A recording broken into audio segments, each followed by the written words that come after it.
Hi, I'm Pastor Kurt, and this is your 5-minute Bible study. Today, we're going to be looking at the book of Micah. Now, Micah is a real short book. It's only about 6 chapters long. It's also a little bit confusing because there's no real narrative to it. It's just a bunch of oracles and sayings from the prophet. So we kind of need to put it in context. The book of Micah takes place around the 8th century BC. So this is before the Assyrians take over Israel and before the Babylonians take over Judah. The prophet Micah, though, is calling both the northern kingdom and the southern kingdom to return to God. Because if you remember, the leadership in both the northern and the southern kingdoms, they were turning away from God. They were leading the people away from God. And then these times of exile then were seen as punishment for that. Micah, the book of Micah, contains a bunch of oracles about oncoming disaster due to the unfaithfulness of the people, but there's also words of hope in Micah.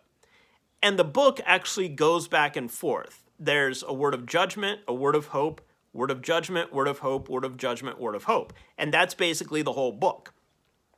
There are a few sections in the book of Micah that have become famous in their own right. Micah 4:2 talks about how people will turn their spears into pruning hooks, and they will beat their swords into plowshares. It's about the end of war. Micah 5:2 talks about how someone will come from Bethlehem.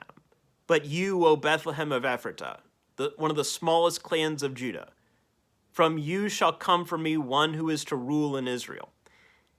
And then, of course, Micah 6:8 talks about what does the Lord require of you, but to do justice, to love mercy, to do kindness, and to walk humbly with your God.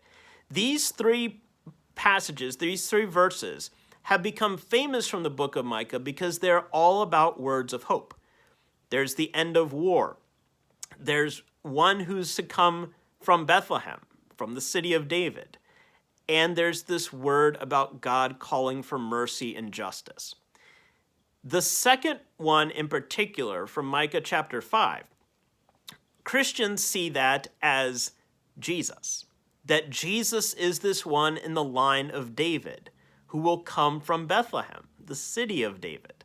So we're starting to get little glimpses here of the promised coming Messiah. Remember, this was a promise God made to David a long time ago, that someone from David's line would always be on the throne. Well, once Jerusalem was destroyed and the temple was leveled, then people began to wonder what happened to that promise. Christians see Jesus as the one fulfilling that promise. So in the book of Micah, we get these words of hope, this end of war, this promised coming one from Bethlehem, this call for mercy and justice, but there's also these important words of judgment. In particular, Micah speaks out against those who were proclaiming words of comfort at the time, which is a little bit ironic because then Micah goes on to proclaim words of comfort too. But the words of comfort that Micah is speaking against are false words of comfort. Basically telling the people everything's going to be fine, nothing's wrong. Well, yes, things are wrong. People are turning away from God and eventually our kingdoms are going to be wiped out. You can't tell people nothing's wrong when you've got neighboring kingdoms about to conquer you. But what you can do is what Micah does, when he promises that God is still in control. Even in the midst of exile, even when your home is destroyed, even when things look horribly wrong, God is still at work.